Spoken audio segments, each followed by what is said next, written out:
yang hadir. Kita baru saja selesai, kita maknanya semua ahli Parlimen Perikatan Nasional baru selesai mengadakan pemukiman ataupun retreat sejak semalam sampai ke hari ini. Dan kita telah mengadakan pelbagai perbincangan mengenai peranan dan tanggungjawab ahli Parlimen Perikatan Nasional dalam konteks kita mahu menjadi sebuah pembangkang yang berkesan, pembangkang yang bertanggungjawab bagaimana yang telah pun kita janjikan sebelum ini.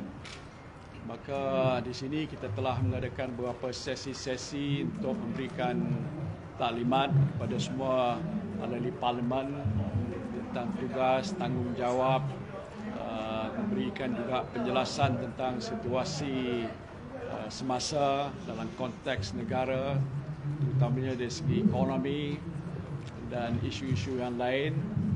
Kita juga telah memberikan penjelasan tentang masalah geopolitik global dan bagaimana kesannya kepada negara kita, supaya ahli Parlimen Perikatan Nasional ini bukan terbatas mengetahui masalah-masalah lokal, tempatan ataupun masalah-masalah dalam negara saja, tapi lebih juga di peringkat antarabangsa.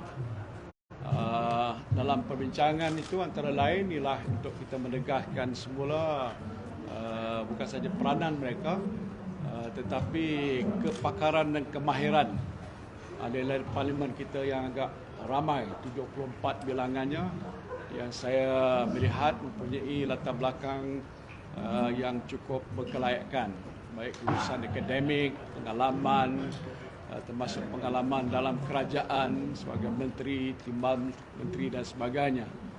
Oleh sebab itu, Majlis Tertinggi Perikatan Nasional dalam mesyuarat yang lepas telah pun bersetuju cadangan daripada Sekretariat Ahli Parlimen yang diketuai oleh Datuk Hamzah, Ketua Pembangkang, untuk membentuk jawatan kuasa portfolio, di mana ahli-ahli parlimen kita yang agak berkemahiran, yang ada latar belakang lalu pengalaman dalam kerajaan, mengetuainya bersama-sama dengan beberapa ahli parlimen yang lain yang berminat dalam bidang-bidang, sebagai contoh bidang ekonomi ataupun bidang pertanian, bidang alam sekitar, bidang pendidikan.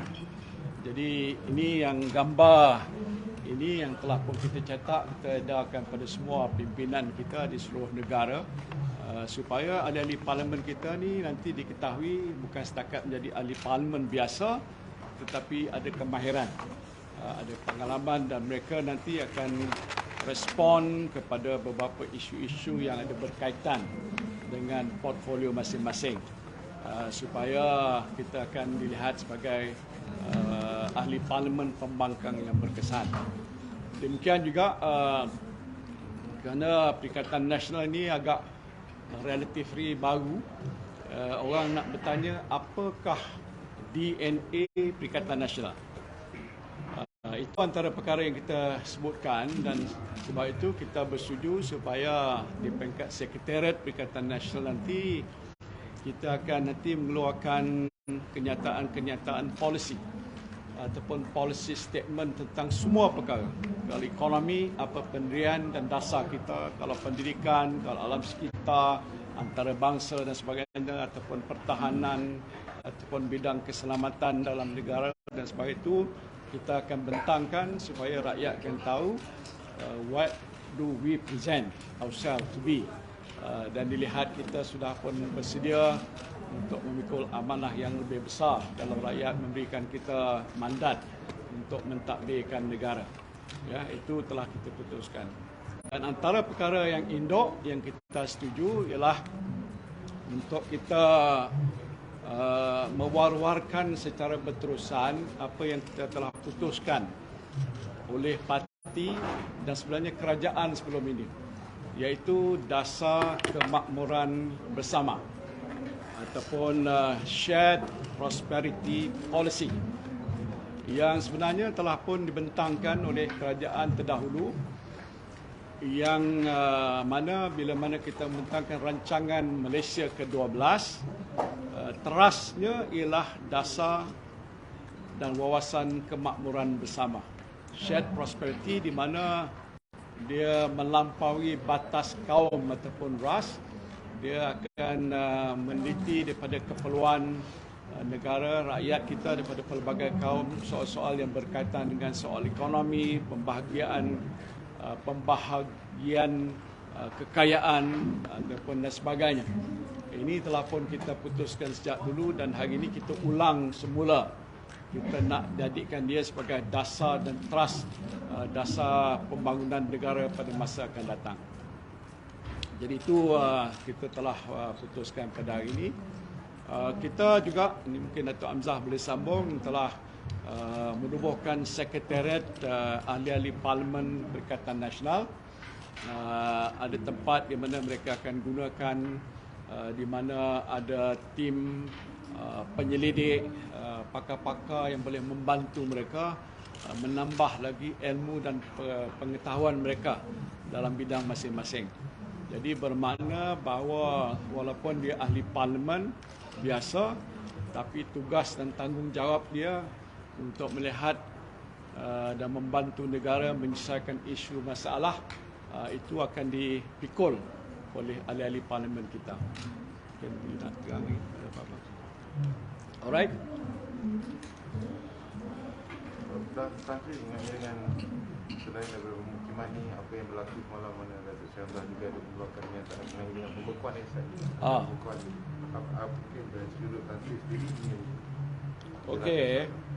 Saya tahu semua media bawa berita mengenai dengan pembekuan aset ataupun akaun Parti Peribumi Bersatu Malaysia ataupun Bersatu yang mana saya menjadi presiden, yang telah pun dikeluarkan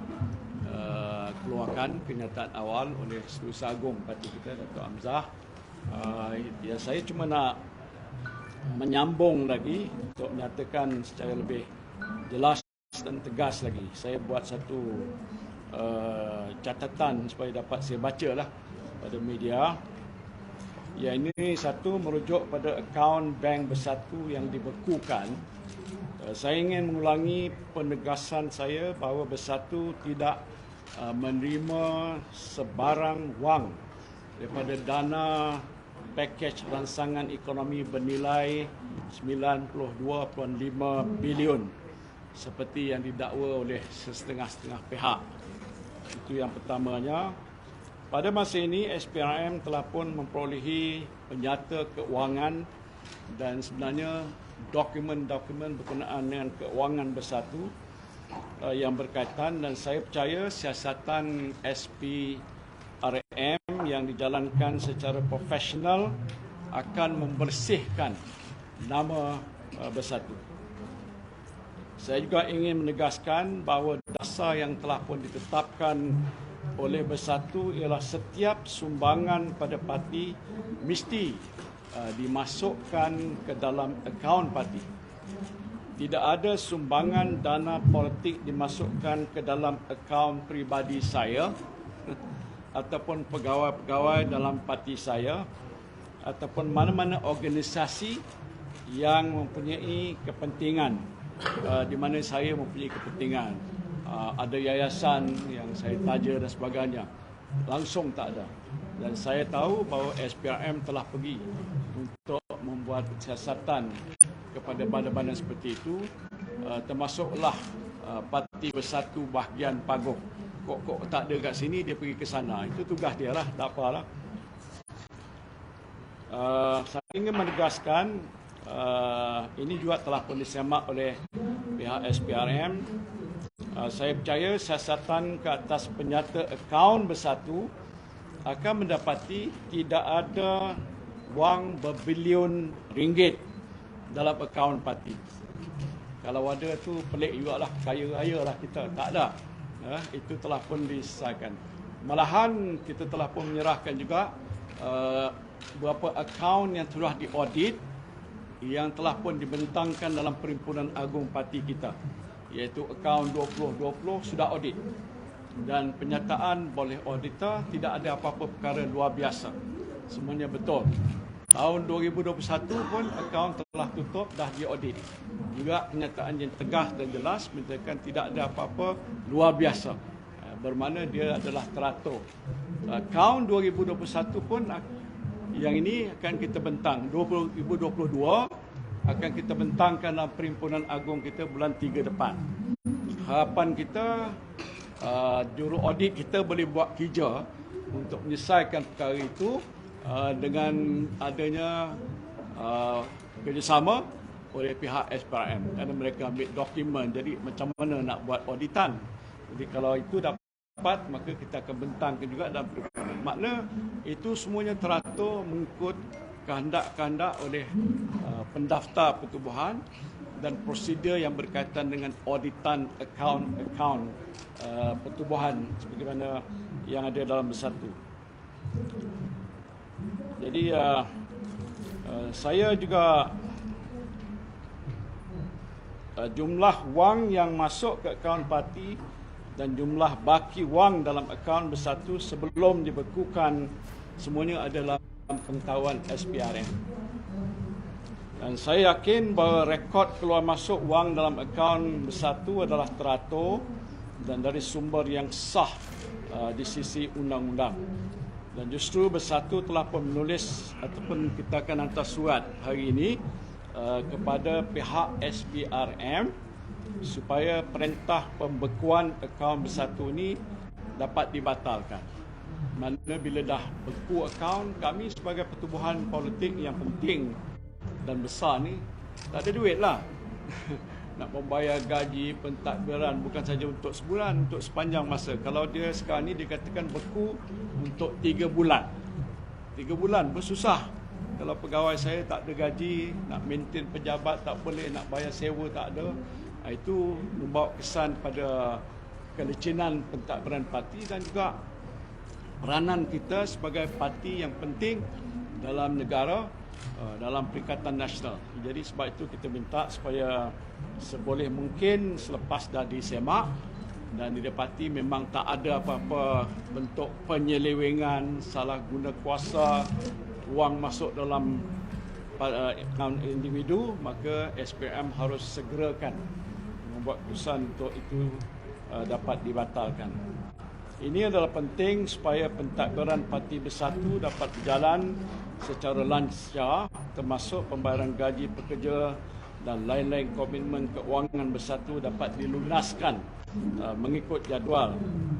Bersatu juga memerlukan dana untuk membiayai kempen pilihan raya bagi 6 buah negeri yang akan berlangsung dalam tempoh tidak berapa lama lagi.